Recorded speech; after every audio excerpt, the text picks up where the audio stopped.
Você estar aqui nessa manhã demonstra que você também tem essa preocupação, que você tem esse cuidado e que você se preocupa de verdade e ama o seu filho. Então isso já é um passo sensacional e a gente está muito contente de poder ter a participação de vocês. Como vocês podem ver, estamos numa igreja IPI da Vila Carrão. Então nós vamos abrir o nosso trabalho com uma oração. Então, se você não é evangélico, não se preocupe com isso. Nós só queremos abençoar você, abençoar esse evento, porque esse é um evento muito importante para todos nós, tá bom? Então, se você quiser fechar o seu olho, fica à vontade, tá? Senhor Deus e eterno Pai, nós queremos te agradecer, ó Deus, te agradecer por esse dia, Senhor, por essa manhã, te agradecer, Senhor, por cada pessoa que está aqui, Senhor. Tudo foi feito com muito carinho, ó Pai, com muito carinho, Senhor, para que a gente possa, Senhor, aprender, Senhor, a cuidar da saúde emocional dos nossos filhos, ó Pai, que a gente possa ajudar, Senhor, as pessoas lá fora. Esse é um objetivo da Tua igreja, esse é um objetivo nosso, ó Pai. Abençoa, Senhor, cada ato, desde o café da manhã, Senhor, até o nosso encerramento, ó Pai. Senhor, esteja com a Juliana, ilumina a vida dela, ó Pai, para que ela seja um instrumento a ser usado na Tua casa nessa manhã, ó Pai. Em nome do Teu Filho Jesus, eu te agradeço. Amém, Senhor. Uma pergunta, todo mundo tomou café? Quem não tomou café, levanta a mão para passar vergonha. Ninguém, então tá bom. O que a gente quer combinar com vocês? A Ju vai coordenar aqui, mas participe, pergunte, não vá embora com dúvida. A coisa pior que tem é você ver um conteúdo e você fala assim, puxa, eu deixei de perguntar. Então, nesse momento eu quero trazer a Juliana para cá, por favor, vem, Ju. Eu não quero correr o risco de errar as credenciais da Juliana, e eu vou deixar ela se apresentar. Ju, é teu, comande da melhor jeito que você achar, tá bom? Obrigado, gente. Bom dia, é um prazer estar aqui com vocês, fico muito feliz num sábado de manhã, ver a casa cheia, para falar de saúde mental, para falar do cuidado que a gente tem com os nossos filhos e saber que tem tanta gente interessada.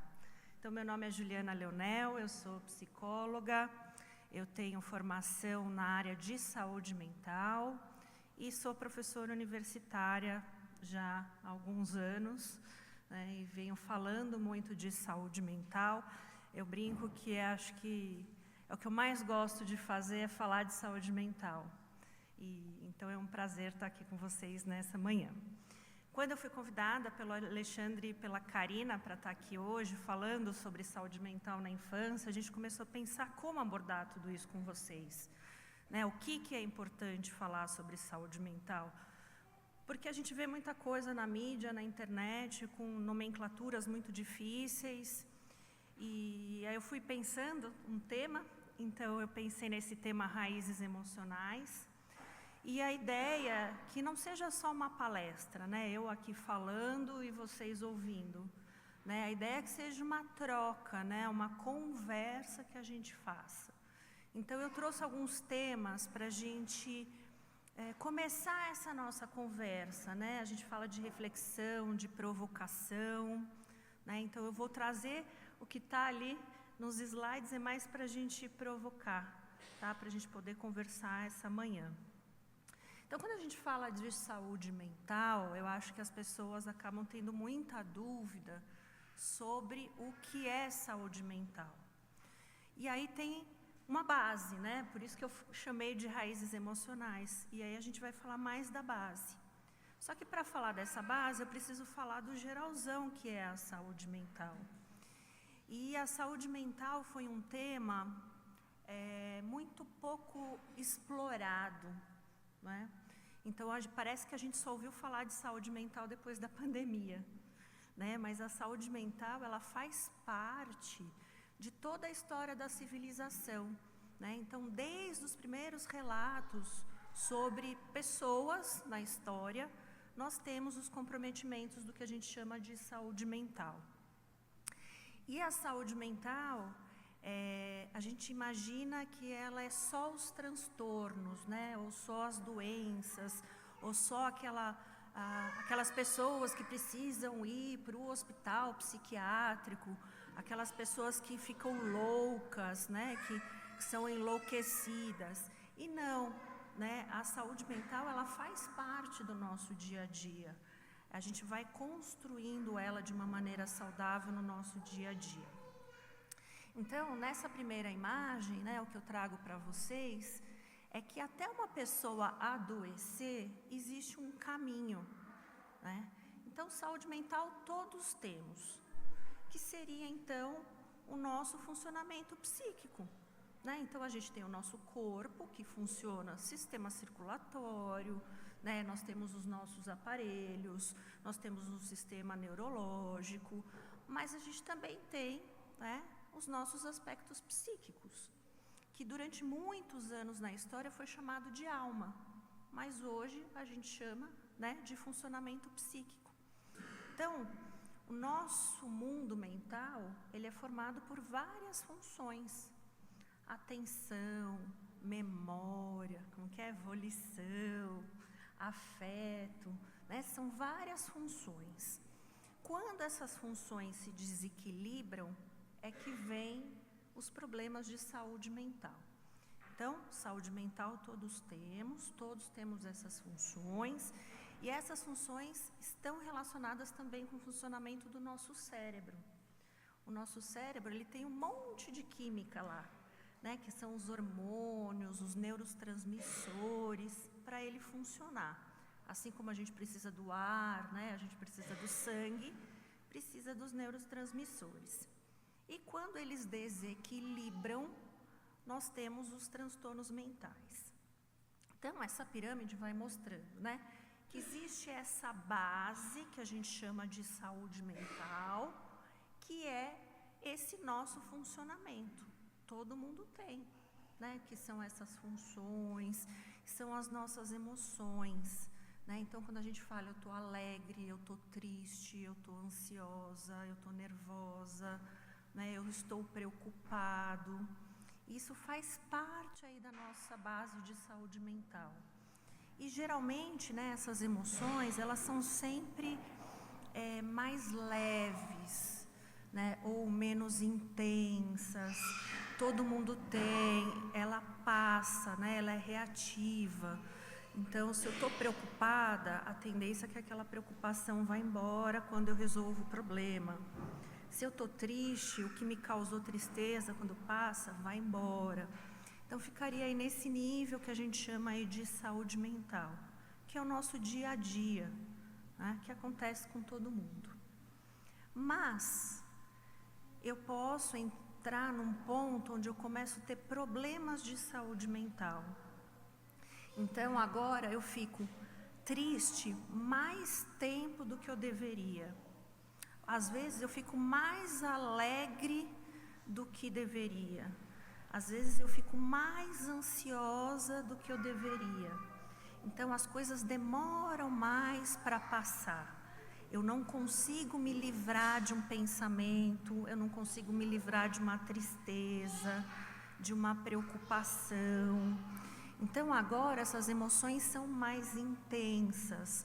Elas já começam a atrapalhar o meu dia a dia, né? Então eu estou triste, e aí eu estou triste o tempo inteiro, eu estou triste com todas as pessoas, eu estou trabalhando, eu estou triste, eu estou assistindo um filme, eu estou triste, eu estou na igreja, eu estou triste, e aí já é mais intenso, né? Eu já não consigo me livrar daquela emoção, daquele sentimento. Pode ser que esse não se livrar desse problema, né, dessa emoção, se torne um problema. E por quê? Porque está atrapalhando o meu dia a dia, né? Está atrapalhando as minhas relações.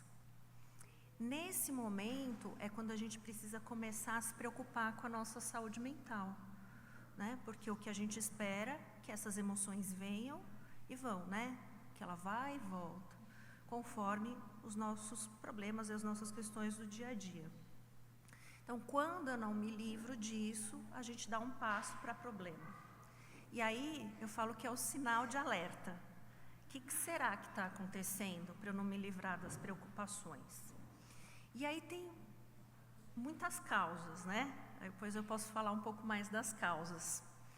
Mas é um momento que agora ligou o meu radar que talvez eu precise de ajuda, porque eu sozinha já não estou mais conseguindo me livrar daquela questão.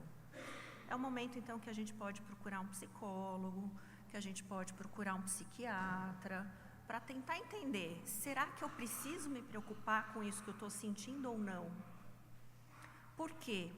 A gente não quer que evolua para o topo da pirâmide, porque aí o topo da pirâmide é quando essas emoções, esses sentimentos, eles já viram agora um transtorno mental. Lá antigamente a gente chamava de doença mental. Só que quando a gente fala doença mental, remete muito a uma coisa da medicina, de que toda doença tem cura. E as questões de saúde mental, não dá para a gente falar de cura, porque faz parte da gente. Como que eu vou, curar a memória, curar a atenção, curar afeto, curar humor, se ele faz parte do nosso dia a dia? A gente tem que estar com eles equilibrados. E quando tem o desequilíbrio, que a pessoa vai adoecendo de saúde mental, pode virar um transtorno mental.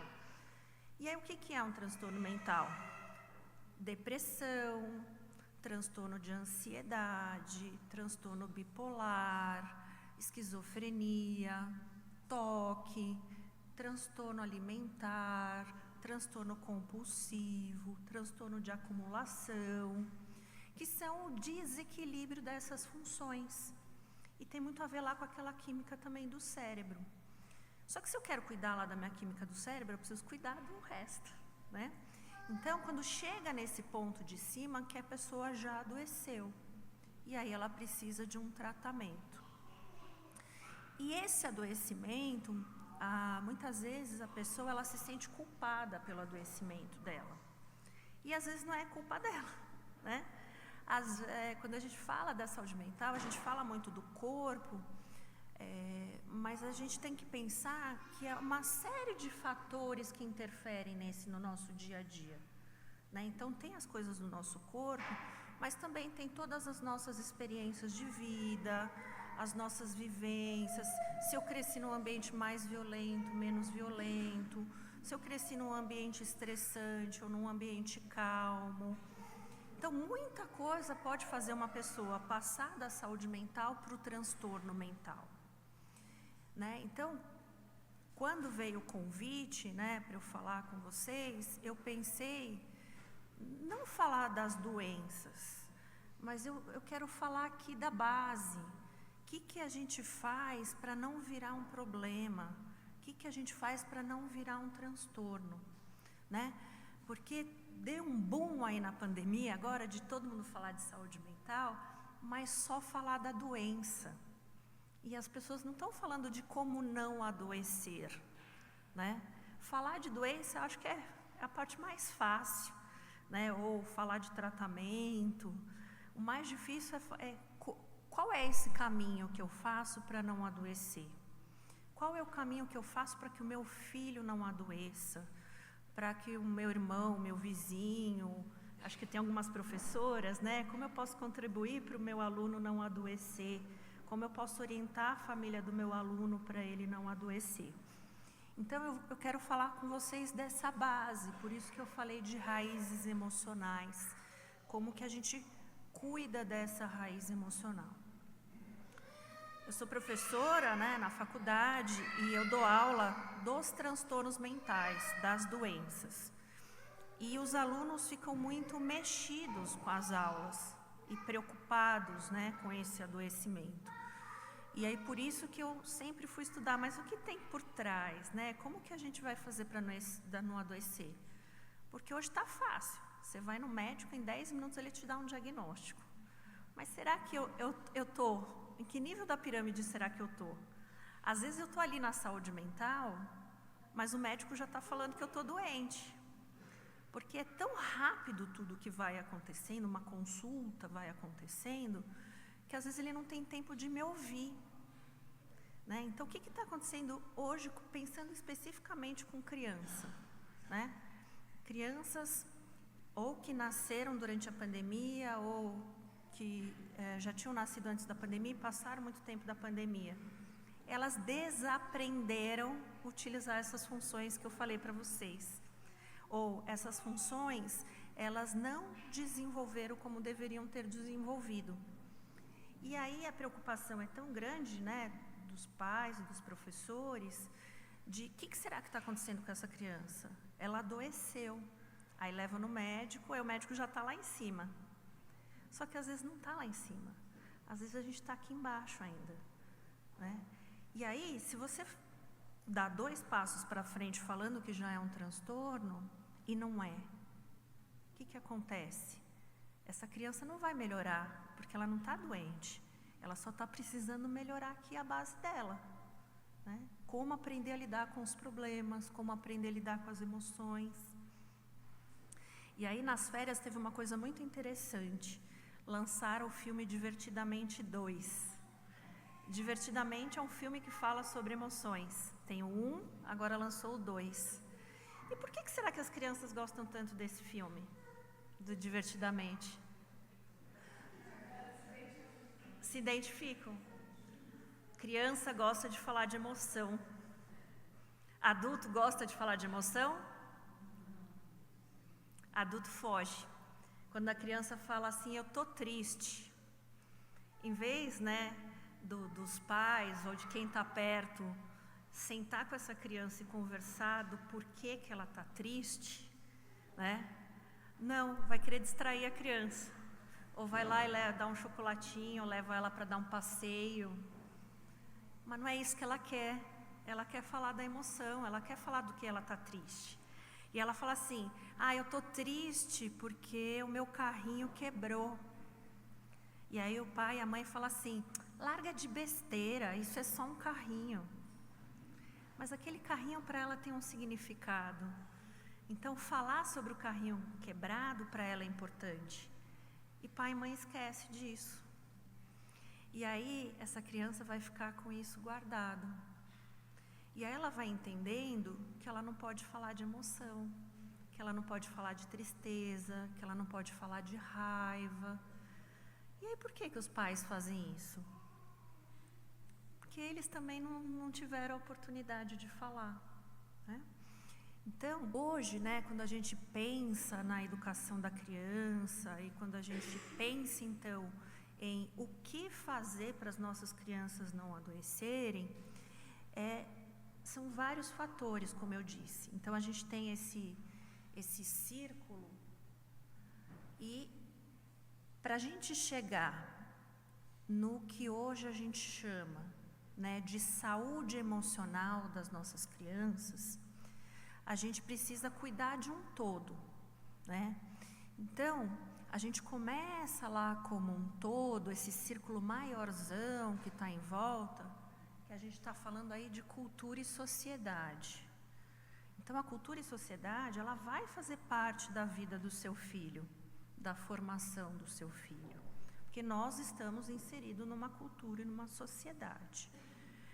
Depois, também faz parte a família e a comunidade, né? Então, o que a família vai ensinar, o que a comunidade do bairro, o que a comunidade da igreja vai ensinar.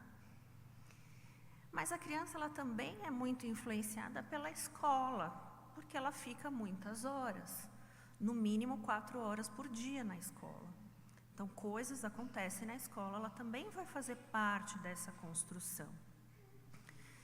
E aí, essa construção socioemocional passa, então, por esses grandes círculos que são os ambientes, né, que faz parte aí o ambiente, a cultura, mas também de cada uma dessas bolinhas, né, que vão constituir essa criança, que vão constituir a vida psíquica dessa criança.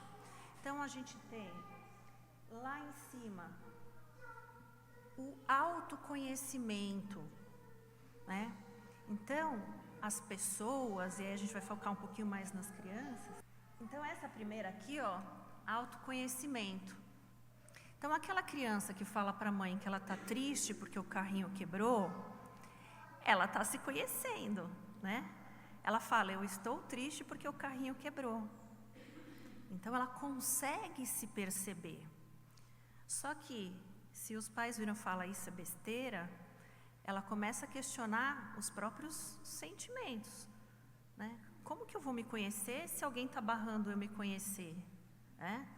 Então, a gente precisa permitir que as nossas crianças, né, se observem. E muitas vezes a gente precisa ensinar para a criança. E sabe como a gente ensina? Desde que o bebezinho nasceu.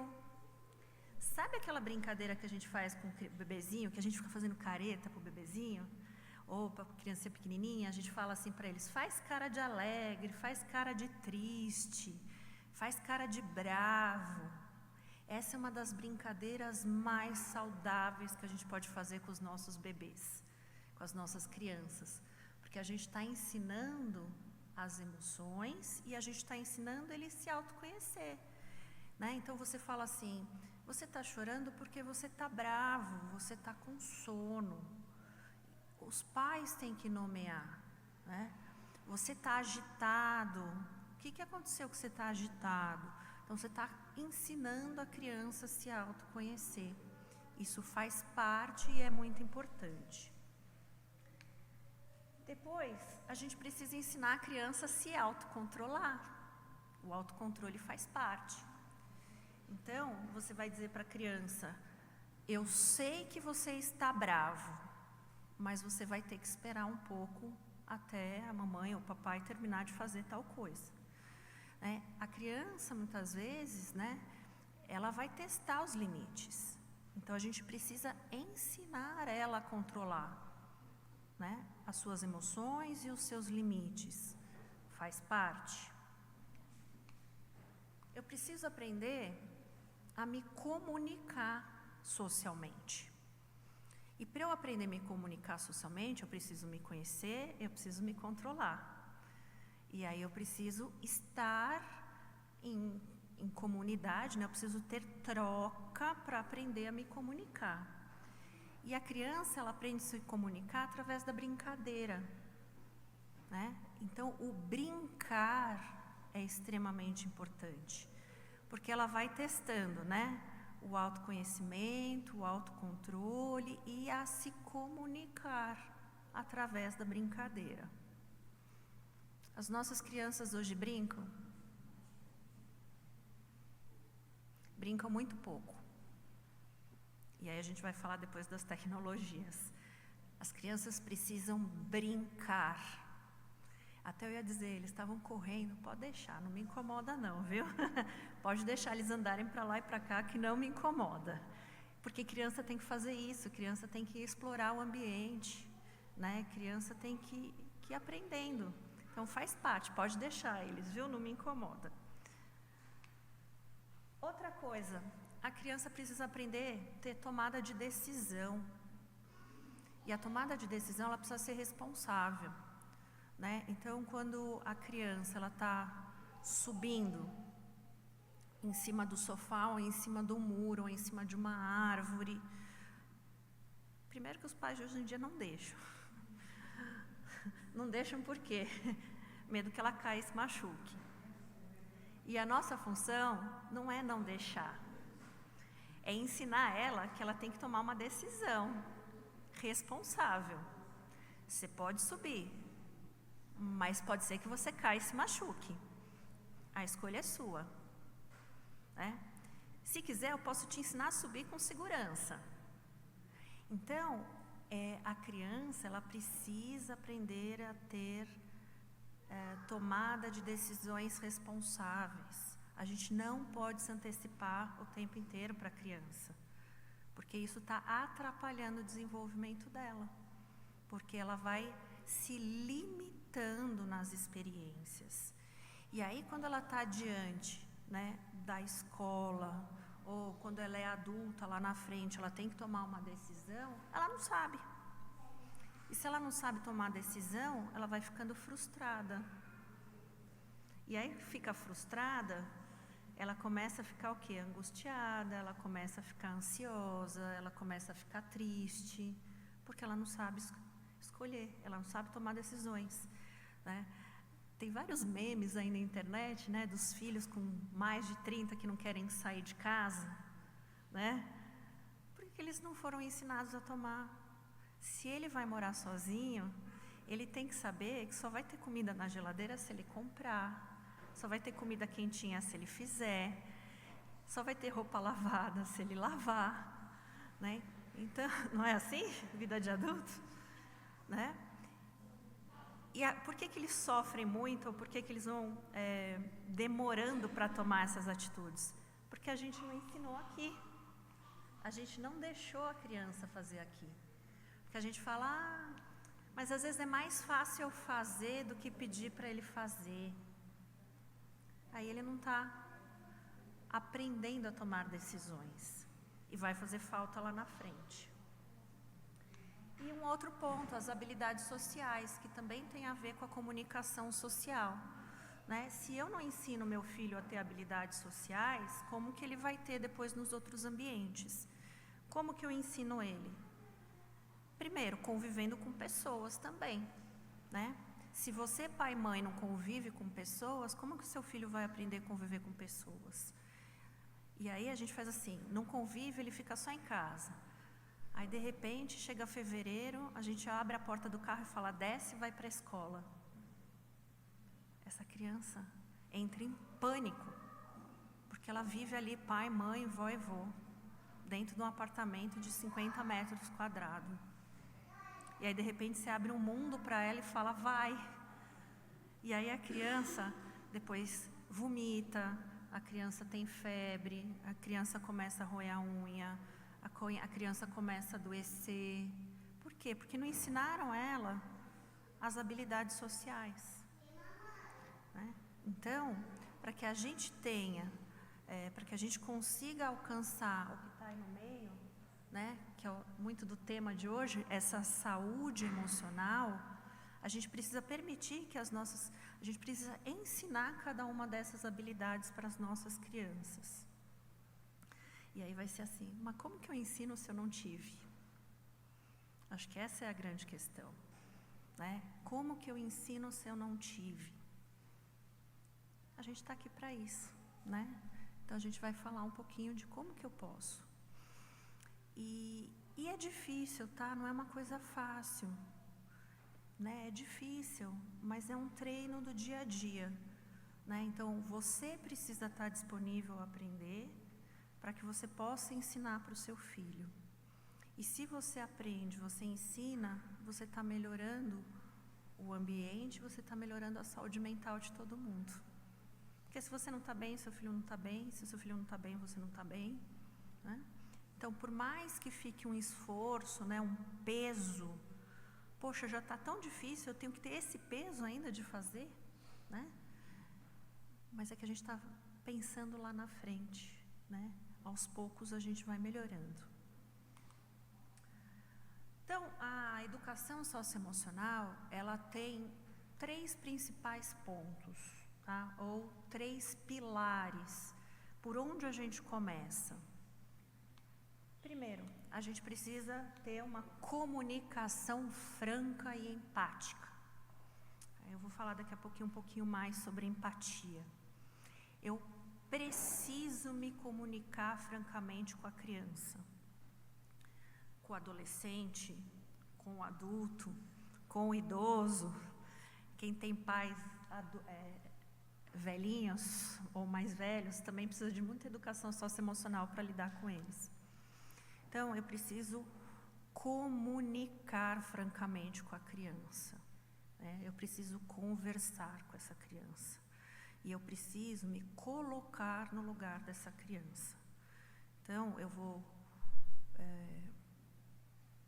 eu fico muito brava porque eu fui chamada na escola porque a criança aprontou alguma lá na escola, né? Primeira coisa que a gente faz é já sair gritando da escola. Enfia no carro, já sai gritando. Eu estou me comunicando francamente com a criança quando eu estou brava? Eu vou dizer para ela assim, eu estou muito brava com o que aconteceu. Quando eu me acalmar, nós vamos conversar. É difícil, né? Porque o sangue está fervendo. Mas o que acontece se eu conversar com ela enquanto eu estiver nervosa? Eu não vou conseguir ser empática. Eu não vou conseguir me colocar no lugar da criança para saber o que aconteceu na escola para ela estar reagindo daquela maneira. Muitas vezes a criança, sei lá, chutou, passou uma rasteira porque aquele menino fez bullying com ela. Ou de repente passou a mão nela de uma maneira que ela se sentiu incomodada. Se eu estou com raiva porque eu fui chamada na escola, eu não vou ter essa capacidade de saber o porquê que ele agiu daquela maneira. Então, o primeiro treino é isso: comunicação franca e empática. Ah, mas depois vai passar. Não, não vai passar, porque depois você vai conversar com ela. Né? E aí isso é um importante ponto. Segundo ponto, conversar em família. Esse é um tema que eu acho tão importante. Quem faz pelo menos uma refeição em família todos os dias, com todo mundo junto? Quem consegue? Menos da metade, pouquíssimos. Fazer pelo menos uma refeição em família, gente, é tão importante para a saúde emocional, mas assim é tão importante que vocês não fazem ideia. Precisa. Né? Quando eu atendo criança, uma das primeiras coisas que eu pergunto, qual é a rotina da família? E aí eu pergunto, tem alguma refeição em família? Ah, não, cada um tem o seu horário. Eu falo, bom, a gente vai começar por aí. Ou é o café da manhã, ou é o almoço, ou é a janta. Não tem discussão. Uma das 3 refeições tem que fazer em família. Quem tem adolescente?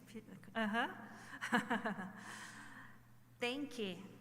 Eu falo que é obrigação, pelo menos uma refeição, e sem isso aqui, tá? Que é mais difícil ainda. E sabe por que as crianças levam isso para a mesa? Porque os pais levam. Então, você vai combinar com quem mora com você, seja criança ou não, que uma vez por dia vocês vão sentar na mesa para fazer a refeição juntos, sem celular, sem trabalho. Pode ser uma refeição de 10 minutos, mas que seja feita em família e sem celular. Porque é o momento que a gente conversa. E quando a gente conversa, a gente está se conhecendo. Né? Ah, mas eu conheço meu irmão. Às vezes não. Às vezes o seu irmão está bravo, porque alguma coisa aconteceu na escola, ele não quer conversar. Aí você fala, ah, mas eu estou disponível. Será que você está disponível? Então, conversar em família é também um dos pilares da educação socioemocional. E a gente conversa em família na hora da refeição. Então, a partir de hoje, implementem isso na vida de vocês. Dá um jeito, arruma um horário em comum, né? Se não conseguir todo dia, começa pelo menos no final de semana, né? Organiza ou o almoço, ou a janta, ou o café da manhã do domingo, enfim, começa com um dia e depois vocês vão tentando estender para o resto da semana. E impor limites.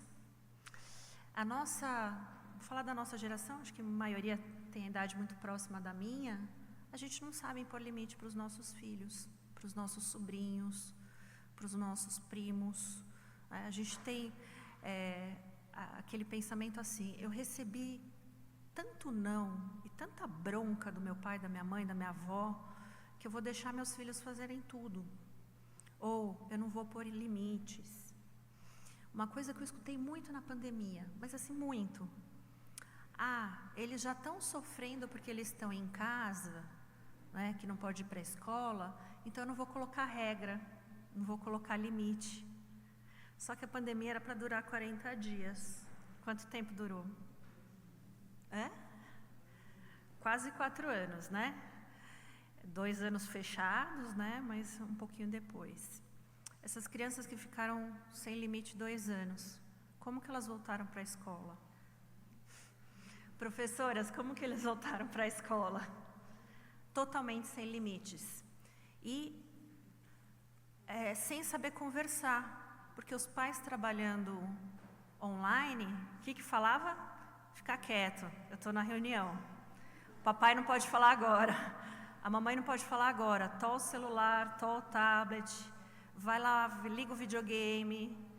Ah, eu estou na reunião, vai lá, põe um nuggets na air fryer. Não é assim? Então, as crianças, né, elas já têm dificuldade com os limites, porque faz parte da criança, da infância. E elas perderam isso na pandemia, porque nós deixamos, né, que isso acontecesse. Então, o pilar da educação socioemocional é essa, tá? Comunicação franca e empática, conversar em família e impor limites.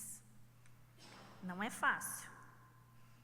Então, como que a gente vai impor limites aí para as nossas crianças? Não ter medo de dizer não. A criança não vai morrer, tá? Ela vai ficar brava, ela vai ter um chilique, ela vai querer te chutar, né? Mas você tem que falar não. E aí, lembra? A gente está falando que tem que conversar.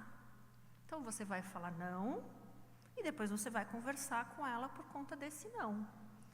Eu estou falando não porque isso que você quer fazer tem essa consequência, essa.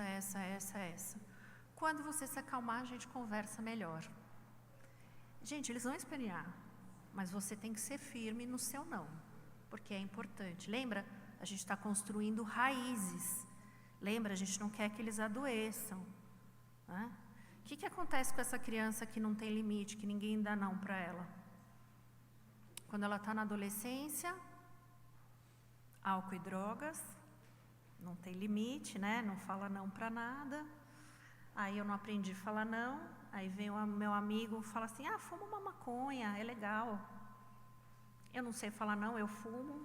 Aí eu gosto, aí eu fumo mais, aí eu experimento outra. E isso é um caminho. Eu vou trabalhar numa empresa. Eu não sei lidar com não. Meu chefe me dá uma baita bronca e fala não. Aí eu viro e falo, vá catar coquinho e sai andando. Aí não consigo ter emprego. Então, o não ter limites tem consequências graves lá na frente. Evitar métodos punitivos. O que a gente tinha anos atrás, quando a criança fazia uma coisa errada, a gente punia. É assim que foi ensinado, meu pai ensinou assim, minha mãe foi ensinada assim, mas eu não quero ser assim com os meus filhos. Então, castigo, né, punição, ele tem que ser muito bem pensado e muitas vezes até combinado com a criança, né, para que ele não seja punitivo no sentido negativo. Mas eu posso combinar com ele. Toda vez que você tirar nota baixa, o que a gente vai fazer? E aí a criança pode dizer, mãe, eu acho que é justo você tirar o meu videogame. Viu? Mãe, eu acho justo eu ficar sem celular, sem internet. Porque aí foi ele que percebeu, ele que indicou o que para ele vai ser bom. Eu não vou impor essa punição para ele. Ele vai escolher como ele quer ser reorganizado. Apresentar alternativas, é isso que eu falei, né? Eu quero subir em cima da árvore. Aí você vai dizer, a escolha é sua, se você subir da árvore, isso vai te dar uma adrenalina, mas você pode cair. Vamos pensar algumas alternativas? O que te chamou a atenção na árvore, para você querer subir na árvore? Porque eu estou vendo uma fruta lá em cima que eu quero alcançar. Será que a gente pode, então, pensar como chegar lá em cima com mais segurança? Será que se a gente pôr uma cadeira, ou será que se a gente pegar uma escada, não é mais seguro, ou a gente não alcança a fruta mais rápido, ou com mais segurança? A criança, às vezes, ela precisa de repertório. E para a criança ter repertório, a gente precisa dar alternativa, a gente precisa ensinar, a gente precisa dar alternativas para a criança, né? Então, quando a gente fala dar alternativas, então a gente vai impor o limite, vai dar alternativas. Então, você precisa arrumar o seu quarto. Isso é ponto, fato, você precisa arrumar o seu quarto. Agora, existem alternativas. Você pode arrumar o seu quarto agora, você pode arrumar o seu quarto, eu deixo você assistir meia hora de televisão e depois você arruma o seu quarto, né? Só que aí você vai dizendo, você pode não arrumar o seu quarto, só que eu também não vou arrumar. E se você procurar uma roupa limpa para ir para a escola e não tiver, a escolha foi sua. Se você tiver barata no seu quarto porque você não recolheu o prato e o copo sujo, a escolha foi sua. Então, em vez de falar assim, se você não arrumar seu quarto, você vai ficar 3 dias sem internet. Eu estou punindo, sem dar alternativas. Ele vai aprender a arrumar o quarto? Não. Agora, se eu vou dando alternativas, ele vai falar, opa, é mais fácil arrumar logo o quarto e me livrar dessa tarefa do que eu ficar protelando. Na adolescência eles vão protelar, tá? E tudo bem. E vai deixar ter barata no quarto. Ele que se vire com a barata do quarto. Né? Ele que se vire, se ele quiser ir numa festa e só tiver roupa suja no armário. Azar o seu. Né? Eu lembro de um menininho que eu atendi e a mãe falava assim, é sempre um sacrifício, ele não quer tomar banho, né? E aí eu tenho que ficar brigando com ele para tomar banho, para a gente ir na festa, não sei o quê. Eu falei, mas por quê? Né? Acho que ele tinha 12 anos. Por quê? Chega na hora da festa, você avisa ele que vai ter a festa e que horas você vai sair. E que ele tem que estar pronto. Se ele não estiver pronto, você dá alternativa. Ou você vai sujo, ou você não vai. Né? E aí ela um dia fez isso. Ele ficou jogando bola na rua, deu horário de sair, ele estava na rua jogando bola. Ela falou, tchau, estou saindo. Ele falou, não tomei banho ainda, não me aprontei. Eu avisei. E aí ele foi sujo para a festa. E aí a consequência veio. Como que você chega numa festa sujo, né? Todo mundo comentou. Né? E aí ele ficou com vergonha. Pergunta o que aconteceu na próxima festa. Foi o primeiro a tomar banho e se arrumar. Né? Então, a mãe deu alternativas, ele que não quis seguir as alternativas, e a consequência veio. E aí ele aprendeu. Né? Mas foi através da conversa, porque ela conversou com ele e ele optou. Respeitar a individualidade, né, de aquela criança, ela também precisa ser respeitada, ela é um ser humano, ela tem a individualidade dela. A gente vai colocar limites. Né? Quando eles estão um pouquinho mais para frente, quando eles estão descobrindo o corpo, né? A gente vê muito essa dificuldade dos pais de respeitar a individualidade. Porque eles começam, né, a se tocar, aí o banho demora mais, né? Ou ele quer se tocar na sala de aula, ou ele quer se tocar na frente de todo mundo. Né? A gente não pode punir, lembra? Mas eu tenho que pôr o limite. E aí eu vou dizer, olha, que legal que você está descobrindo o seu corpo, mas você tem que fazer isso no seu quarto. Ou, legal que você está conhecendo o seu corpo, mas você está ficando 40 minutos no banho e isso tem um custo de água, de energia. Então, vamos combinar alguma outra coisa? Né? A gente está colocando limite, mas a gente está respeitando a individualidade da criança. Promover atividades que estimulem o desenvolvimento. E aí, agora há pouco, eu perguntei para vocês assim, as crianças não sabem mais brincar. As crianças não brincam. Vocês brincam com as suas crianças? Brinca. Sentar lá no chão, de brincar, de jogar baralho, ou de casinha, ou de carrinho. Não com a... Isso, a gente tem que jogar, talvez não na frequência, né, que a gente gostaria, mas o mais importante é me perguntar, eu tenho disponibilidade para brincar? ou eu estou brincando sem vontade? Porque também se eu for brincar sem vontade, ou com raiva, ou muito preocupada com a louça que está na pia, eu não estou ali, né? Então, eu preciso me disponibilizar a brincar com a criança, eu preciso dar alternativas. Aí eu descobri outro dia que tem umas lojas que alugam jogos. Eu achei o máximo, né? Em vez de a gente gastar dinheiro comprando, cada semana, a minha irmã faz isso, ela tem 3 crianças. Então, de sexta-feira, ela vai lá e aluga jogos, né, para o final de semana. E aí, vai todo mundo para a mesa e vai jogar. E aí é muito legal, porque a criança não enjoa do jogo, a criança fica esperando aquele momento de estar com o pai, com a mãe, né, com aquele jogo, ela vai também despertando interesse, curiosidade com outros jogos que não sempre, porque também enjoa, né? Toda vez a gente vai jogar tal jogo, vamos jogar Uno. É mó legal o Uno, mas enjoa jogar Uno. Então, essa alternativa de alugar, eu achei muito bacana, porque a gente vai também criando interesse no adulto, tá? Então, fica a dica aí também.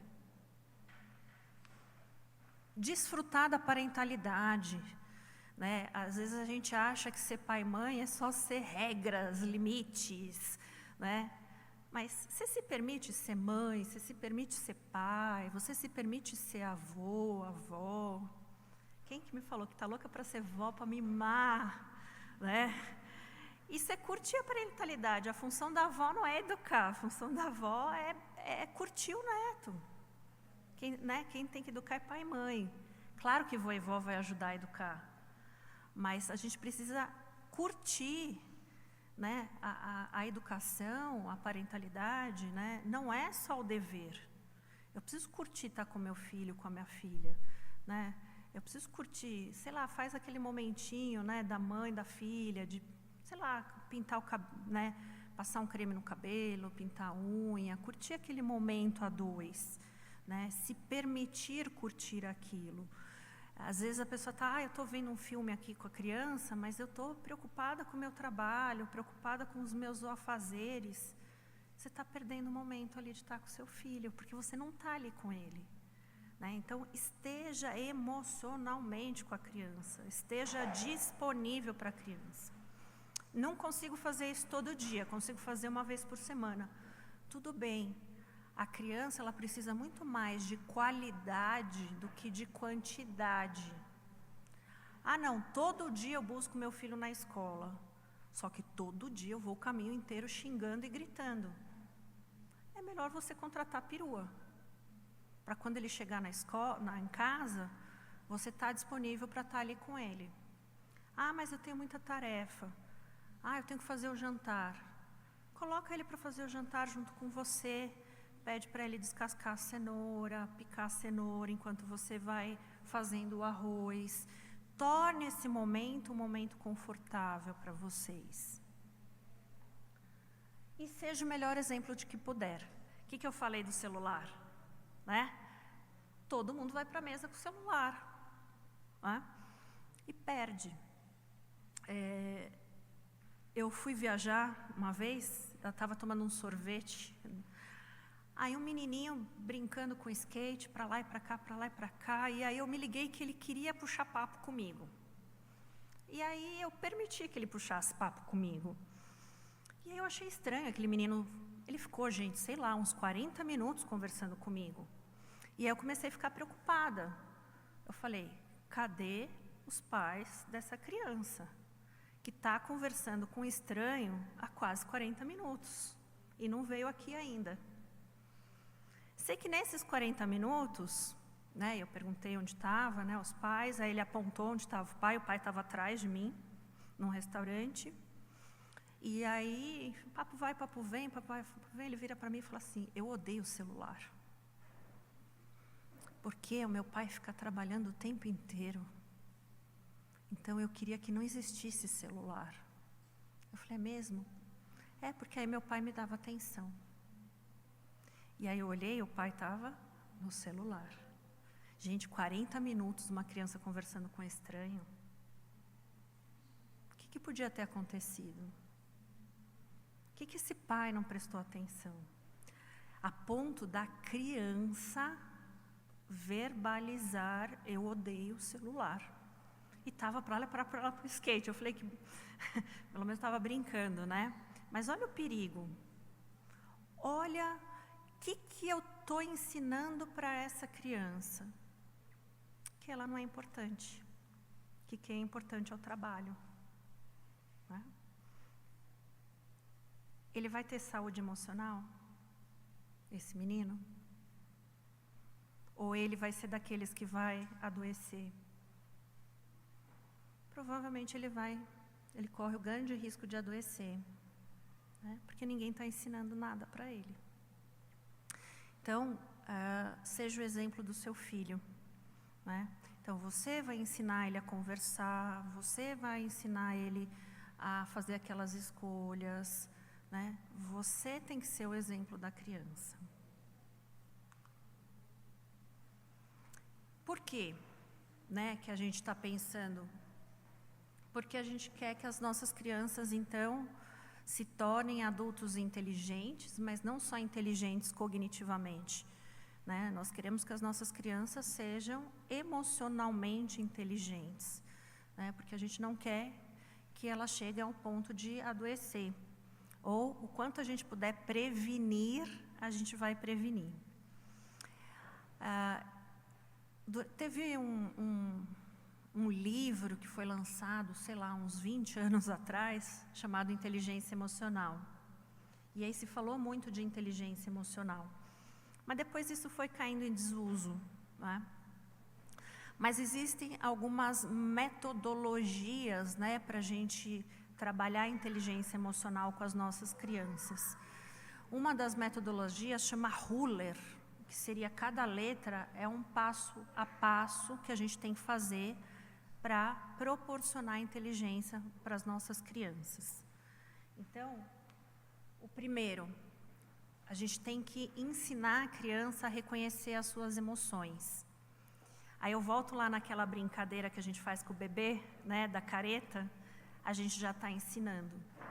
Mas será que eu ainda continuo ensinando? Então, o tempo inteiro a gente tem que estar ensinando. E aí eu digo, você agora está bravo, você hoje está feliz. A mamãe, eu estou com dor de barriga. Aí como que a gente pode pensar emocionalmente a dor de barriga? A gente vai perguntar, você comeu alguma coisa diferente? Você acha que foi alguma coisa, né, que você comeu? Ou você acha que você pode estar ansioso? Ou será que você está preocupado? Mamãe, a minha cabeça está doendo. Tá, você forçou, você ficou muito tempo na televisão? Ou será que você não dormiu muito bem essa noite? Então, será que eu estou perguntando para o meu filho sobre emoção? A gente precisa ensinar a criança. Posso falar aqui que a gente faz no consultório? Com adultos? A gente tem que ensinar os adultos a reconhecer as suas emoções. Porque eles foram tão tolhidos, nós somos tão tolhidos, que a gente esquece de olhar para as nossas emoções, né? A gente ignora. E se a gente ignora as nossas, a gente ignora da criança. E aí a gente não ensina a nossa criança. Então, nós também temos que falar, né? Eu posso chegar na conversa lá na mesa e falar assim, hoje o papai está muito preocupado porque ele teve muitos problemas no trabalho. E hoje eu estou bem preocupado. Me dá uma ideia aí, o que será que eu posso fazer para ficar menos preocupado no trabalho? A criança vai dar ideias. Não importa qual é a ideia que a criança vai te dar, mas a gente está treinando ela, né? E a gente está, lembra o exemplo? Eu estou me colocando também no exemplo. Eu também posso falar para a criança, eu estou triste, eu estou brava, eu estou preocupado, né? Isso faz parte, né? É importante. Então, a gente tem que reconhecer as nossas emoções e ensinar a criança a reconhecer a emoção dela. Compreender as emoções da criança, né? E as nossas também. Quando eu estou com raiva, eu estou brava, eu vou reconhecer, eu vou verbalizar, e da criança também, eu vou falar para ela, eu sei que você está brava, eu sei que você está triste, eu sei, né? A gente tem que mostrar para ela que você está preocupado com ela. Lembra lá que eu falei do carrinho? Você tô triste. Está triste por causa do carrinho. É mesmo? Você está triste por conta do carrinho? Por que você ficou triste por conta do carrinho? O carrinho não é só um objeto? Ah, mas é porque eu gostava de brincar com ele. Então tá bom, o que a gente pode fazer para consertar o seu carrinho, já que você gosta tanto dele? Né? Então a gente está reconhecendo, a gente não está tampando a emoção da criança. Porque se a gente tampa, vai para outro lugar. E aí vai adoecer. Rotular as emoções. Oi.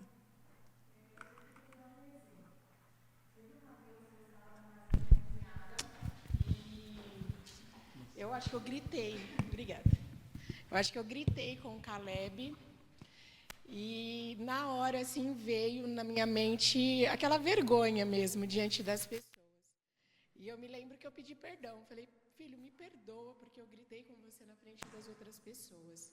E assim, aquilo, a minha cunhada achou um absurdo, porque onde já se viu uma mãe pedir perdão para o filho?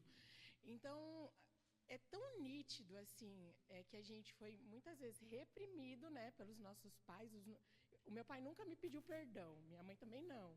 E assim, eu fazer isso para o meu filho é um absurdo, né? E teve esses dias mesmo uma reunião da escola e a professora disse para mim, falou assim: mãe, o Caleb, ele sempre fala que me ama e que me respeita, porque isso ele aprendeu em casa. Então, esse fato, né, da gente reconhecer que a gente também erra, e verbalizar o quanto a gente ama o nosso filho, isso ele vai para fora e assim mostra de uma naturalidade assim muito bonita, né?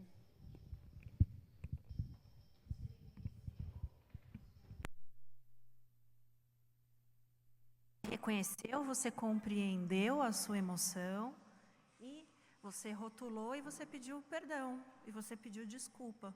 O que você está ensinando para ele? Que isso é natural, que faz parte e que ele também pode reconhecer a dele, e que ele também pode acertar, que ele também pode errar, né? E que tem maneiras, lembra lá as alternativas, e que existem alternativas, né? Então, muito dessa educação socioemocional, dessa inteligência emocional, vai acabar partindo do adulto, porque ele aprende, né? O Caleb deve ser o queridinho lá da escola, né? Imagino que é, né? Expressar as emoções, né? Que a gente sempre fala assim: engole esse choro. Quem nunca, né? Engole esse choro. Você fala engole esse choro, você está falando para a criança, você não pode falar das suas emoções, né? E você vai dizer, você está chorando por quê? Porque você está com raiva ou porque você está triste? O quanto que o choro vai ajudar você a resolver essa situação, né? Você está permitindo ele explorar e expressar a emoção dele. E aprender ele a regular as emoções, né? Então, eu não vou virar para ele e falar assim, engole esse choro, né? Eu vou dizer para ele, você está chorando, você deve estar bravo, você deve estar com raiva, mas o que a gente pode fazer para regular a sua raiva? Para que a sua raiva vá embora? Você quer chorar? Chorar vai te ajudar? Tudo bem, então fica chorando aí no seu cantinho, quando você se acalmar a gente conversa, né? A gente também tem que permitir que a criança explore.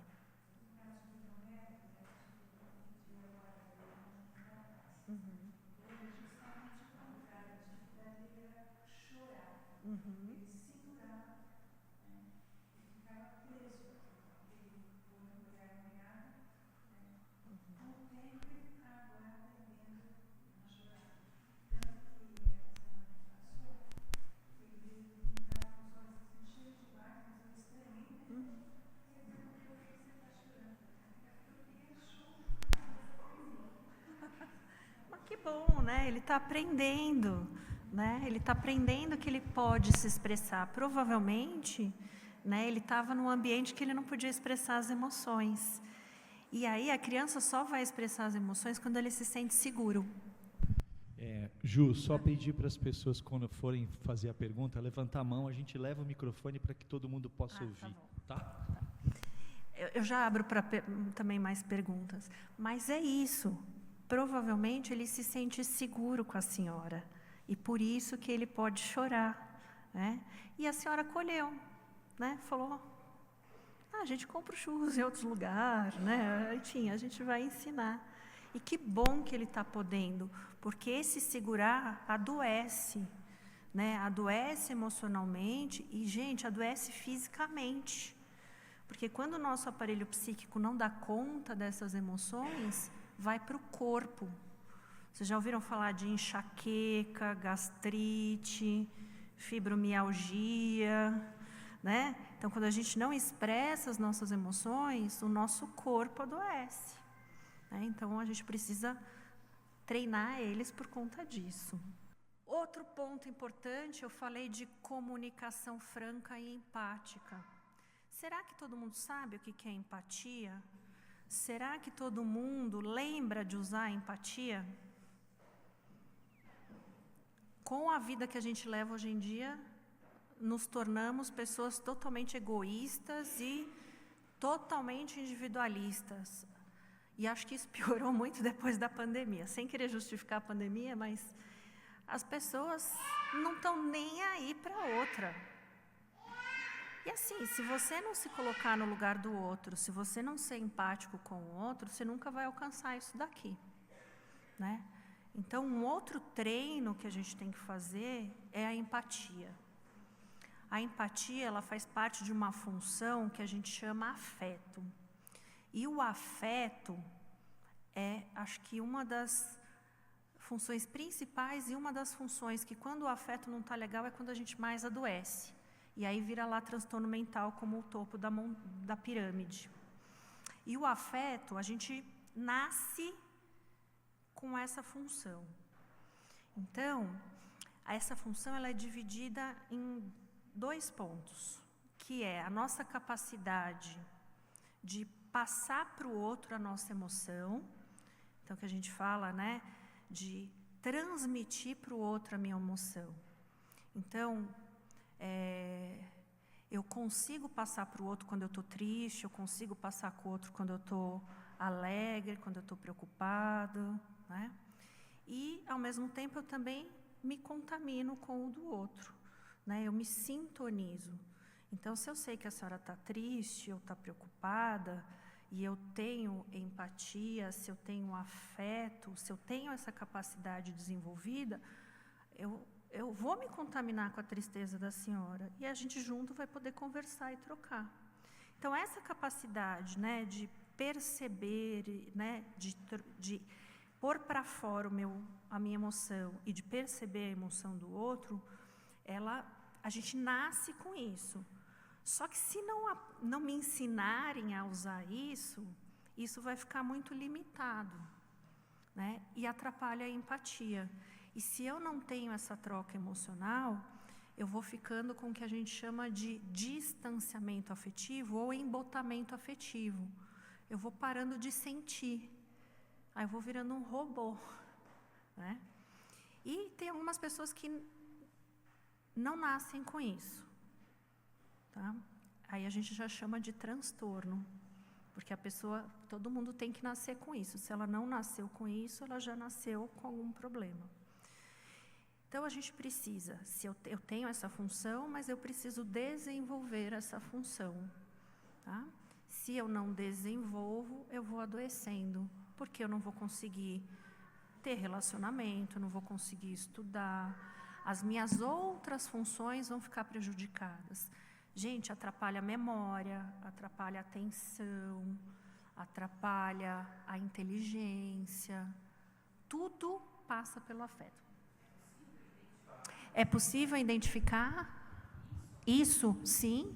Porque, de novo, aquela brincadeira que a gente vai fazendo com a criança quando ela nasce, né? Ela perguntou se é possível identificar logo quando a criança nasce isso. Ou na primeira infância, como que eu vou percebendo? Aquela brincadeira da careta.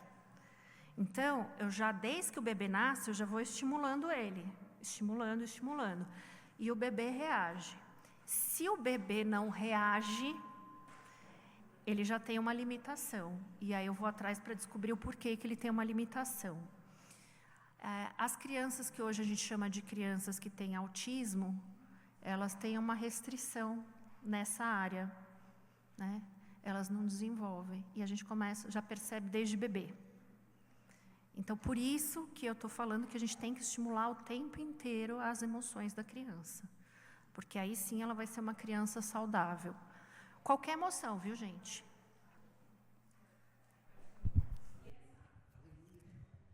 Essa empatia é só pelo outro? Essa empatia é possível ver com animais, com brinquedos? Com tudo. A gente tem que estimular tudo, né? Principalmente com as pessoas, mas a gente também tem que estimular, né? Crianças que têm falha nesse desenvolvimento, você percebe a maneira como ela trata os animais. Então, se uma criança que judia dos animais, que maltrata animais, já é um indicativo que essa função ela está desregulada. E se a gente não cuidar, ela vai levar isso para a vida adulta. Aí vira o que a gente chama de transtorno de personalidade. Você já deve ter ouvido falar em psicopatia. O psicopata, ele não tem afeto. Tá? E, já partindo para um espaço aí de bate-papo, como que a gente faz tudo isso? Né? Treinando, né? Mas uma outra ferramenta que a gente utiliza é a chamada comunicação não violenta, que confesso para vocês que eu acho que é muito difícil. Eu já li, eu já estudei, acho que eu já li uns 5 livros de comunicação não violenta. E ainda é difícil colocar em prática, né? É muito difícil a gente não se comunicar violentamente, porque a gente não sabe, porque a gente não aprendeu, porque a gente não treina, porque a gente não se percebe, né?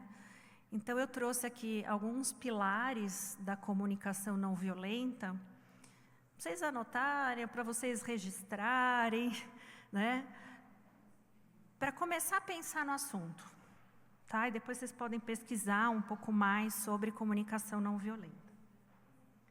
Primeiro ponto, então, a comunicação não violenta, ela é baseada nas habilidades de linguagem e de comunicação para fortalecer a nossa capacidade de continuarmos como humanos.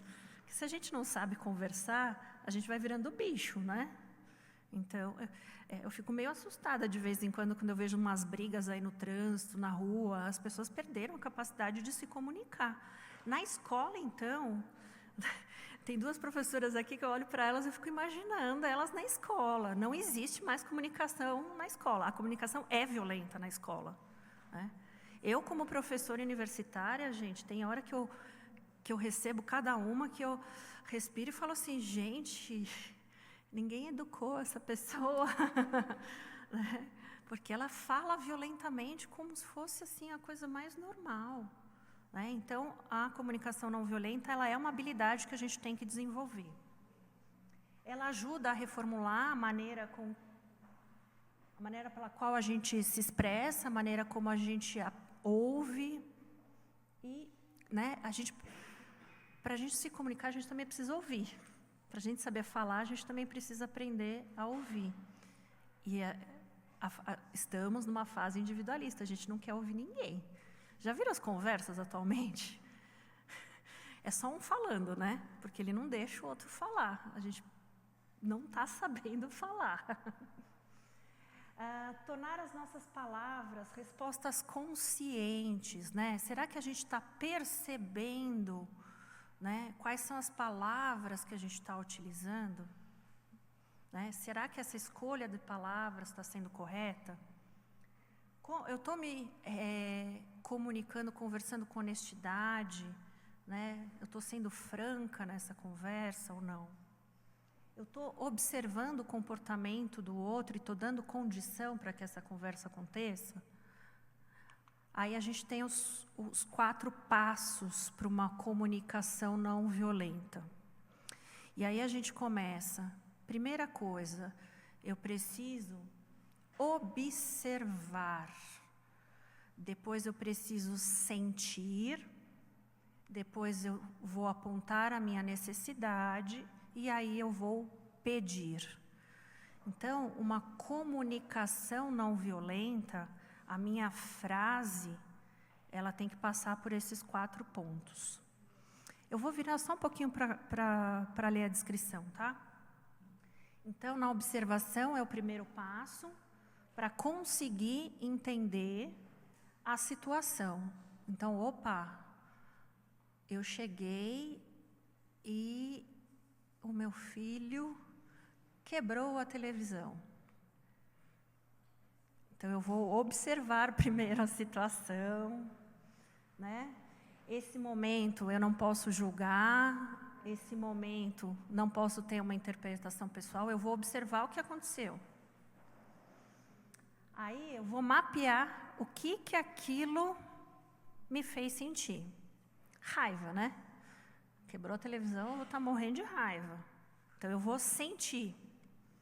E eu vou tentar nomear o que eu estou sentindo. Aí vem a necessidade, que eu vou atender aí aos requisitos das emoções que qual é a necessidade? Eu preciso chamar a atenção dele, né? Porque ele quebrou a televisão. E aí eu vou pedir. E aí vem o pedido. Como que eu vou pedir para ele fazer alguma coisa? Né? Então eu vou observar, eu vou nomear o meu sentimento, eu vou pensar qual é a necessidade e eu vou pedir. Ó que difícil, que eu vou olhar, eu vou estar com raiva, né? E eu vou ter que pedir para ele, então, que ele vai ter que recolher os pedaços da televisão quebrada, para depois a gente conversar. Diga.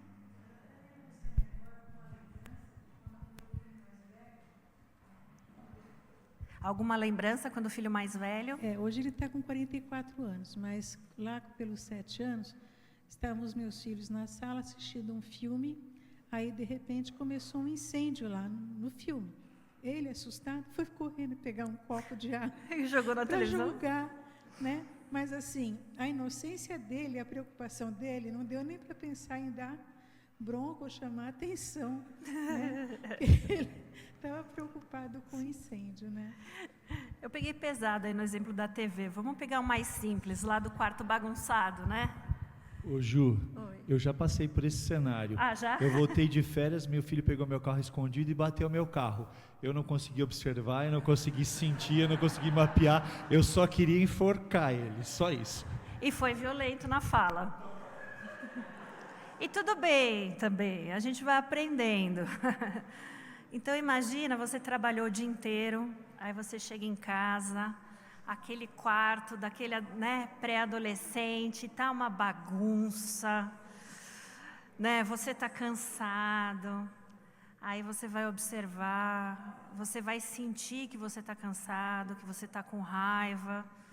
E aí qual é a sua necessidade? Que ele arrume o quarto, né? Ou que ele ajude você, né? Que ele te ajude em alguma tarefa. Aí você vai pedir.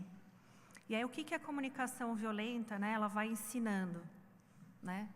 Que aí você vai dizer para ele assim, eu chamo todo mundo de João e Maria, tá?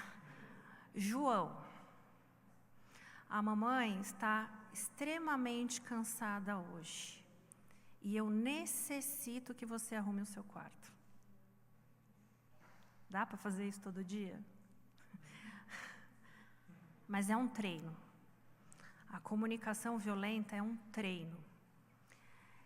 Eu acho muito difícil, mas coloca isso na cabeça. Será que eu estou me observando?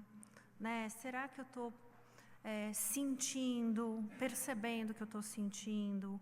Qual é a minha necessidade em relação àquilo antes de pedir? Tem dia que você vai acertar, tem dia que você vai errar. Tudo bem, nós somos humanos. né? A ideia de vir aqui é colocar essas informações, essas reflexões, para que vocês, aos poucos, né, tragam isso para a vida de vocês. Porque vai melhorar tanto a saúde da criança, como vai melhorar a sua saúde, né? Porque você também vai estar sendo olhada e olhado, né? Pai e mãe parece que deixa de existir quando se torna pai e mãe, né? Você quer fazer um xixi sozinha, você não consegue. Aqui é a comunicação. A mamãe tem a necessidade de ficar sozinha enquanto ela toma banho. Quando a mamãe posso pedir para você esperar a mamãe terminar o banho para depois a gente ficar junto? Será que a gente faz isso? Não, a gente vai no automático. Sai daqui que eu quero tomar banho. Não, vamos aprender a conversar com as nossas crianças, né? E aí, provavelmente você vai ver a mudança. Tá? Então, todos esses pilares, né, eles fazem parte aí da educação, tá? E educação é uma conexão afetiva. A gente não consegue educar se não tiver a comunicação, tá? E a comunicação, essa conexão tem que ser através do afeto. Como que eu chego numa boa educação? Diálogo. Aprendendo a conversar, dialogando. Lembra? Já falei isso bastante hoje. Atitude participativa. O quanto que eu estou participando junto ali, lembra? Brincar, lembra? Fazer coisas juntos, né? Conversar, né? Então isso faz parte. E estabelecer uma relação de confiança. Você só vai conseguir educar a sua criança, né, quando você tiver uma relação de confiança. Quanto mais confiança ela tiver com você, melhor vai ser o diálogo, né, melhores vão ser as atitudes, melhor vai ser a conexão afetiva. Tá? Sem confiança a gente não consegue fazer isso. Né? Então, pessoas que tiveram experiências de vidas difíceis, viveram em famílias violentas, né, eles têm muita dificuldade em ter relação de confiança. E aí a gente vai treinar para a gente não repetir o que a gente teve. A minha dúvida é o seguinte, eu trabalho com musicalização infantil também. E às vezes as crianças se abrem comigo e você acaba tendo que comunicar aos pais. E a pergunta frequente deles é: por que com você e não comigo? Aí você vai responder, porque eu consegui ter uma relação de confiança. Aí eu sempre falo, talvez eu tenha passado a confiança que ele precisa. Aí eles falam, e como conquistar essa confiança? Permitindo, aí a gente volta no tudo que a gente está falando. Dialogando, conversando, tendo momentos, né? Se você for ver a rotina dessa criança, provavelmente você vai encontrar que os pais não têm momentos lúdicos como a música. Eu falo para eles que tem que haver uma reconexão com a criança. Exato. Exatamente, é isso aí. Exatamente. A gente precisa permitir, né? A criança fala. Ela sabe em quem ela pode confiar ou não, né? Então a gente precisa ter. A música é um bom instrumento, né? Eu falei aqui do brincar, mas escutar música com os filhos, né? Mostrar os seus gostos musicais é um momento de afeto, de parentalidade. A música é muito afetiva, né? E a música permite o diálogo, né? Porque você mostra uma música, a criança vai falar gosto, não gosto. A música é muito interessante, né? Ela é uma conexão afetiva importante. Os meus sobrinhos falam assim, essa música é a música da Tia Ju. Quando é rock, né? Essa é a música da Tia Ju. E eu tive um pai muito afetivo, um pai que gostava muito de música. Os meus passeios com meu pai, ele me levava para concertos. E quando os meus sobrinhos nasceram, né, qual era o momento do vô com os netos? Ele pegava os netos e punha música clássica, ou quando estava com cólica, ou o momento deles era música clássica. E aí o meu sobrinho falava assim para a mãe, mamãe, põe a música do vovô. Aí nos primeiros dias ela falava assim, o que será que é música do vovô, né? Aí ela foi descobrir que era música clássica. Então, quando ele queria se acalmar, ele pedia para pôr a música do vovô. E foi uma conexão que foi através da música, da confiança, né? Então, o educar é a confiança afetiva. Então, passa por tudo isso que a gente falou hoje. A comunicação não violenta, a empatia, né? A educação socioemocional.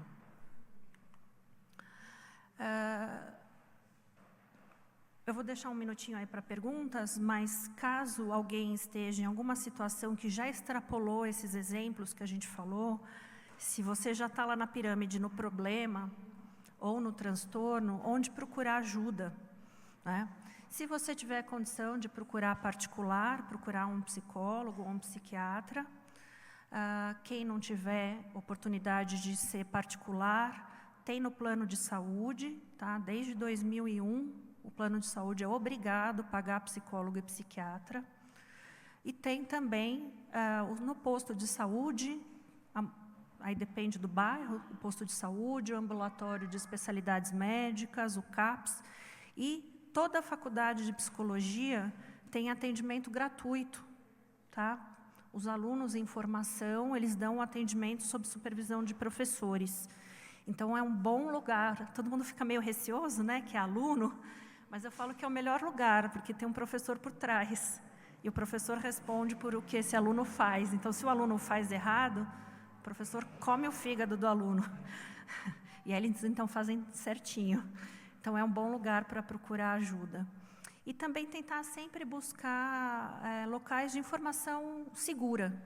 Na internet, hoje, a gente tem muita coisa, né, e muita coisa ruim, muita coisa boa. Eu deixei como referência um site, ficou pequenininho, mas eu deixei um site, e aí mais para o pessoal da educação, tá? Tem um instituto que chama Instituto Ame Sua Mente, que está ensinando a comunicação socioemocional para os professores. Lembra? A criança fica muito tempo na escola. Então, eles têm feito um trabalho de saúde mental muito bacana através desses princípios todos que eu apresentei para vocês. Tá? Chama Instituto Ame Sua Mente. E o livro de comunicação chama Comunicação Não Violenta, do Marshall Rosenberg. Já adianto que não é um livro fácil de ler, mas é um livro muito importante. Né? Me fez pensar muito na vida aí. Obrigada à igreja, aos pastores, a Lê, Karina. E vamos para as perguntas. Vamos dar uma salva de palmas.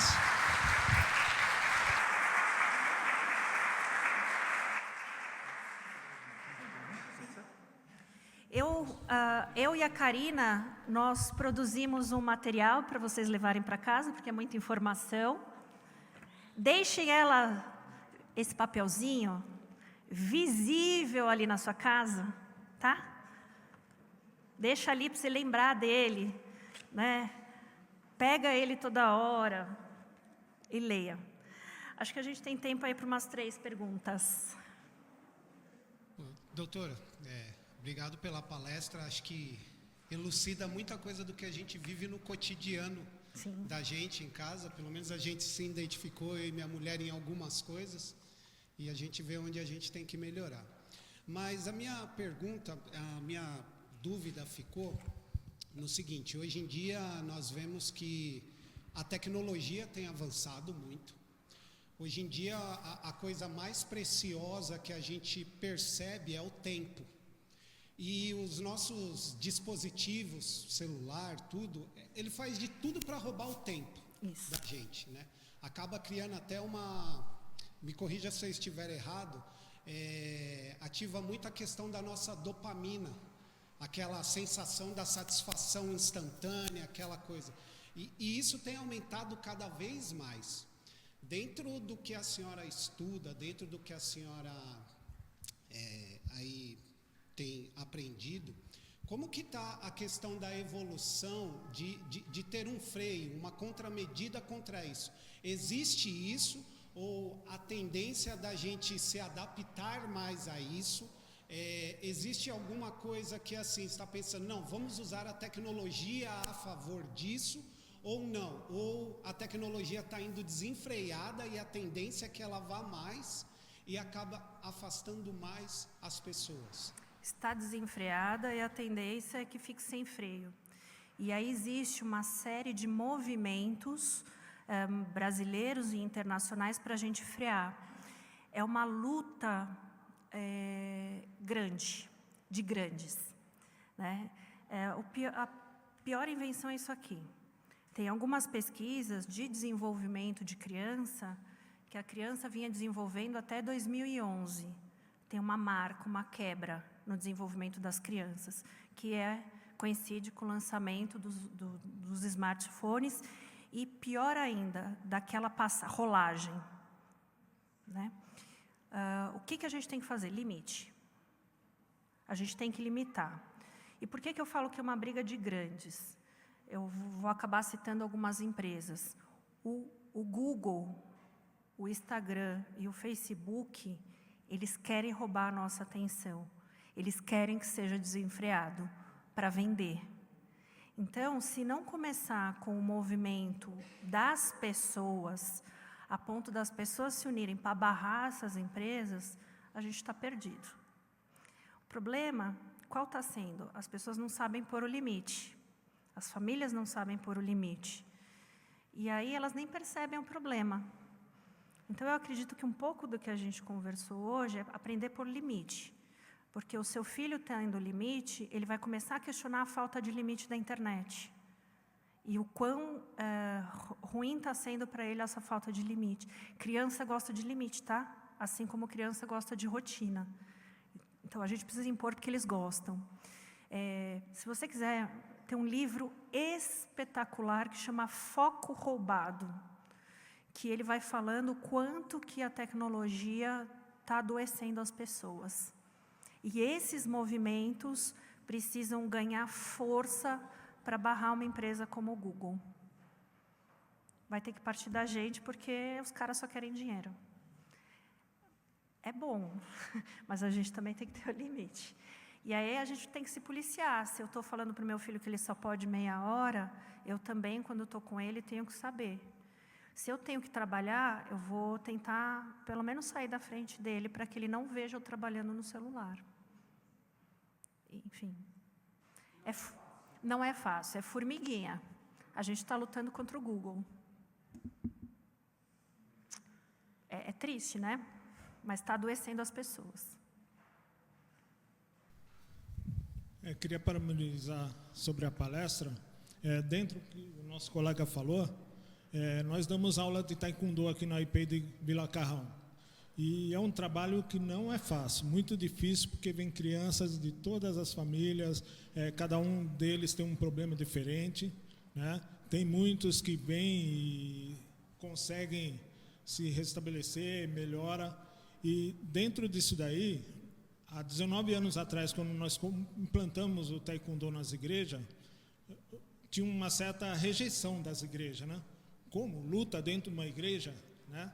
Mas nós não ensinamos luta, nós ensinamos a praticar um esporte. Uhum. E graças a Deus, de uns tempos para cá, nós estamos vendo outras igrejas estão nos procurando. Está tendo aquela certa necessidade de um momento sem o celular.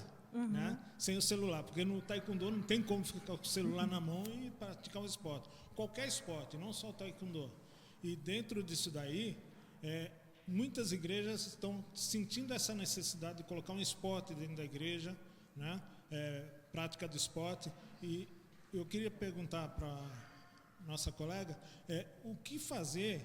Às vezes vem crianças que tem crianças, eu quero aprender a lutar para me defender do bullying na escola, quero bater não sei em quem. A gente tenta tirar, Graças a Deus a gente tem conseguido fazer esse trabalho. Mas a maioria das crianças vem com essa mentalidade. Eu preciso me defender na rua. Né? Como se defender? Eu falo, ó, você nunca vai se defender na rua. Você está praticando o esporte, através disso você vai aprender outras maneiras, né? Vai aprender a viver em sociedade, porque é difícil a criança, hoje em dia, na escola, viver em sociedade, sendo que cada um deles quer ser maior do que o outro, né? Não tem aquela certa coletividade. Então, dentro disso daí, se tiver alguma ajuda a mais para nós... Eu acho que eu penso muito em permitir momentos de diálogo, de conversa, né? Como eu disse, muitas vezes os pais não estão disponíveis para a conversa. Então, o quanto que quem tiver disponibilidade, tempo e faz trabalhos como o seu, a gente permitir momentos de conversa, porque através da conversa ele vai se reorganizando, né? Então, quando você vai ensinando ele, ouvindo essa violência, ouvindo que ele está sofrendo bullying, e aí, pelos princípios da educação socioemocional, a gente vai responder com alternativas, né? Então, você vai dizer para ele, tá, você quer lutar, mas será que não tem outra alternativa? Porque ele é seu colega de sala, você vai conviver com ele todo dia. Então, dá essa escuta, abertura à conversa e dá alternativas. É muito da conversa. O meu sobrinho outro dia falou assim, entrou um menino novo na escola que bate em todo mundo. Ele não brinca com ninguém, ele bate em todo mundo, bate em todo mundo. Aí eu perguntei para ele, ele veio agora para a escola? Será, a minha pergunta foi, será que ele não está com medo? Ou será que ele não está receoso porque a escola é estranha para ele? E aí eu falei assim, aí eu estava ensinando empatia para ele. Aí eu falei assim, você já perguntou para ele como ele está se sentindo na escola nova? Ou você já chamou ele para brincar? Quando ele vem te bater, você já perguntou, mas por que você está me batendo? E deixei lá e passou. Aí passou uns dias, ele falou assim, titia, eu fiz aquilo que você falou. Eu perguntei para ele, né, se em vez de me bater, ele não queria brincar comigo. E aí agora ele é meu amigo. E ele falou que ele estava se sentindo estranho na escola. Então, né, a criança, ele não sabe. Ele sabia que ele estava tomando porrada no menino. E o que a maioria das pessoas vai falar? Devolve a porrada nele. Aí eu fui lá e fiz ao contrário. Eu falei, vai ser empático. E deu certo. Então, quando a gente dá espaço para a criança conversar, e quando a gente vai mostrando para ela as alternativas, a gente começa a mudar o cenário. Também é uma tarefa de formiguinha, porque em casa ela não tem isso. Porque se ela chegou nesse nível até vocês, é porque em casa ela não tem. Mas a gente espera, né, que isso faça tão bem para a criança que ela de alguma maneira vai cobrar isso dos pais, da escola. Em algum momento alguém vai ter que olhar isso daí. Acho que mais uma. Gente, não é fácil tudo isso que eu falei. É um trabalho de formiguinha que a gente vai fazendo de pouquinho em pouquinho. A empatia realmente tem o poder de transformar as pessoas. Né?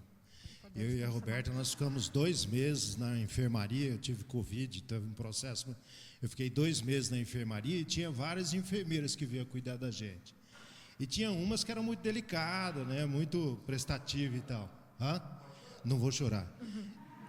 Mas tinha umas também que pareciam um sargentão, né, vinha e tal. E tinha uma em especial que era bastante rude. Fazia o serviço direitinho, mas era muito rude.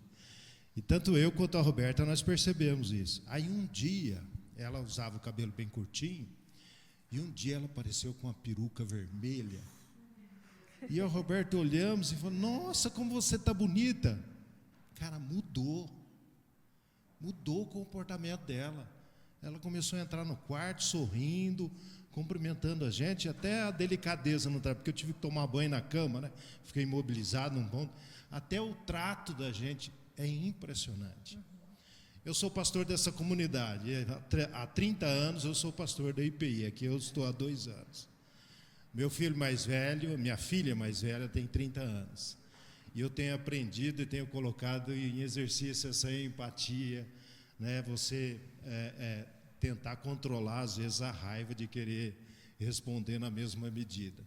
Tanto no pastorado quanto na família, a gente precisa aprender a se comunicar com empatia, com amor. Mas, pessoal, dá trabalho.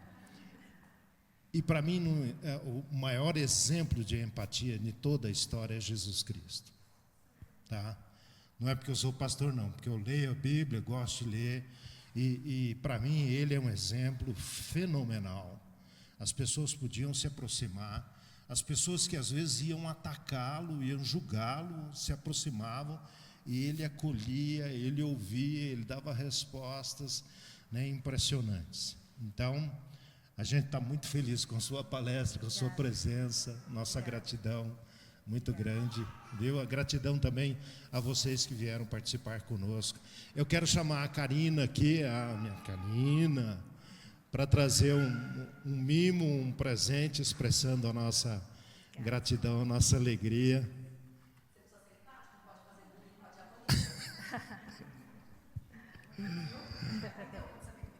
Eu estou treinando você.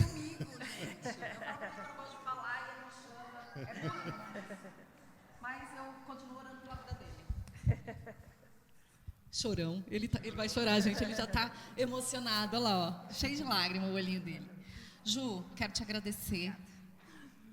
Muito obrigada por você ter aceitado estar aqui. É um mimo, é uma forma de agradecimento. A Ju é minha professora, gente. Lá na faculdade. Eu aprendo muito com ela. Todo semestre eu quero ter aula com ela. Eu vou atrás das disciplinas que ela está dando aula para eu poder ter aula com ela. Quando eu me formar no meu histórico, vai ter só a professora Juliana. Eu vou falar, ué, mas só tinha essa professora na faculdade? Só tinha ela, gente. Adoro as aulas da Ju, aprendo muito com ela. Muito obrigada. Que Deus te abençoe.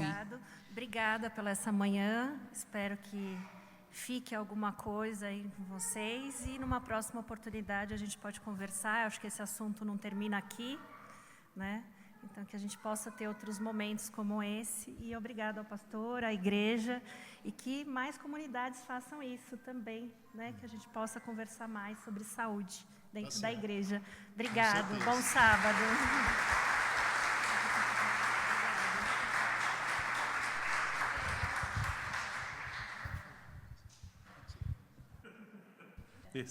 Pessoal, só para a gente encerrar o nosso evento, eu acho que eu queria só pegar um ponto que foi colocado, né?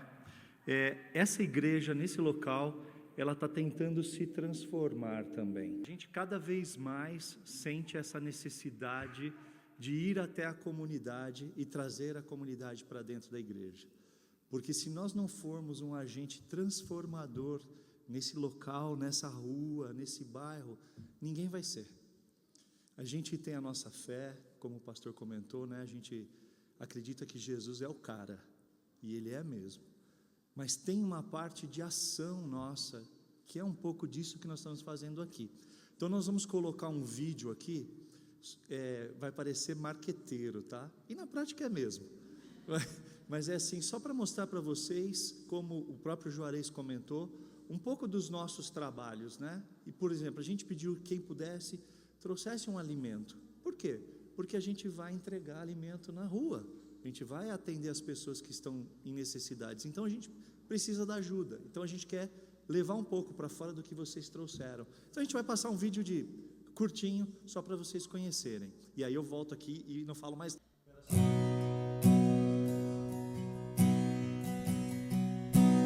Quem é esse que vem nos abraçando? Quem é esse que vem nos constrangendo com o olhar? Ele é tão sábio, ensina em amor. Ele é tão manso, cuida dos corações. Quem é esse que vem nos abraçando? abraçando.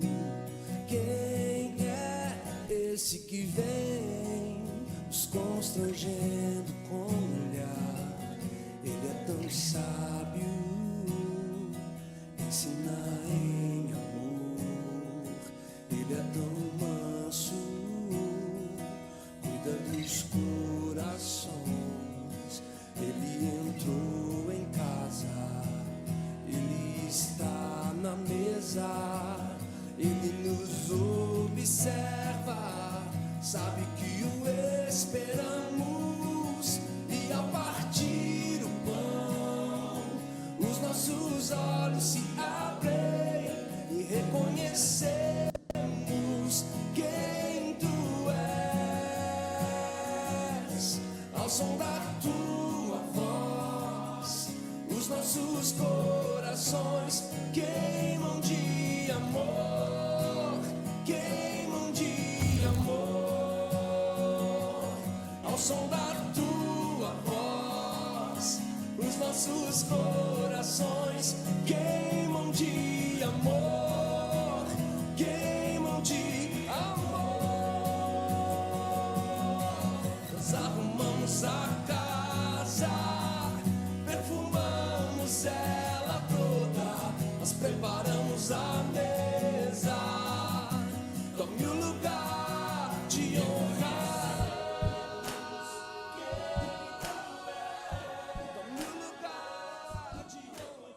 Bem marqueteiro, né, gente? Mas é isso aí mesmo, tá? O que eu quero dizer para você?